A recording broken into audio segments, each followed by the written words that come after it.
Kapan seseorang itu mendahulukan makanannya, itu ada 4 syarat paling tidak. Ini harus diingat, sehingga kita nanti nggak sembarang-sembarang dikit-dikit makan dulu gitu.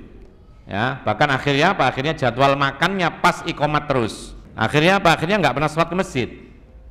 Terutama kalau pas maghrib gitu loh. Ini sesekali saja.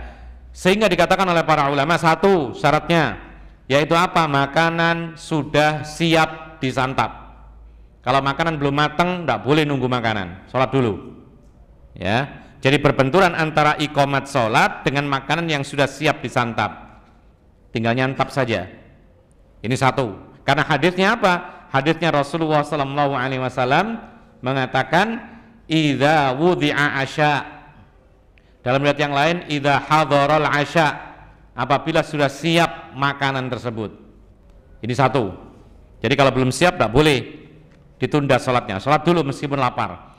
Lalu yang kedua syaratnya adalah asyahwatu ila ta'am bihaitsu la yakhsha'u idza qaddamas shalah.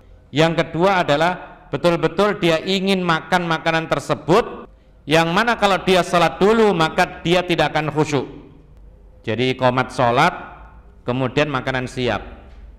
Nah sekarang makan dulu, sholatnya ketinggalan, atau sholat dulu makanannya ditunda tapi perut keroncongan, dia mikirnya makanan, wah jangan-jangan habis ini gitu, terus begitu. Maka seperti inilah yang dimaksudkan oleh para ulama, karena sebab menjaga kekhusyuan sholat maka dia boleh meninggalkan sholat di awal waktu dan dia makan dulu.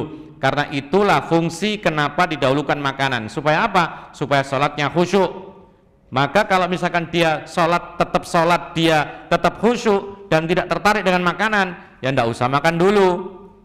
Karena intinya dibolehkan mendahulukan makanan itu adalah menjaga kekhusyuan. Sehingga apa? Sehingga saat itu dia, kalau dia sholat dulu maka dia pikirannya ke makanan, sehingga nggak khusyuk. Tapi kalau seandainya dia sholat tetap terjaga bagus khusyuknya, lapar tidak terlalu lapar, ya, dan tidak ada pengaruh sama sekali, maka meskipun makanan itu siap, dia tetap mendahulukan sholatnya. Ini syarat yang kedua. Lalu syarat yang ketiga, alla yadhiqal waktu. Jadi dibolehkan mendahulukan makanan daripada sholat berjamaah atau sholat awal waktu. Kalau berbenturan antara sholat dengan makanan, syarat yang ketiga adalah apabila waktunya tidak sempit.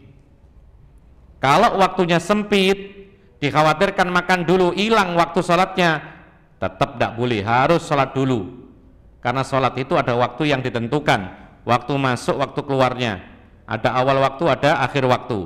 Jadi tidak boleh, yaitu kalau waktunya sempit maka jangan makan dulu. Misal waktu maghrib tinggal 1/4 jam, kemudian mau sholat maghrib, tiba-tiba makanan siap, disiapkan oleh istrinya.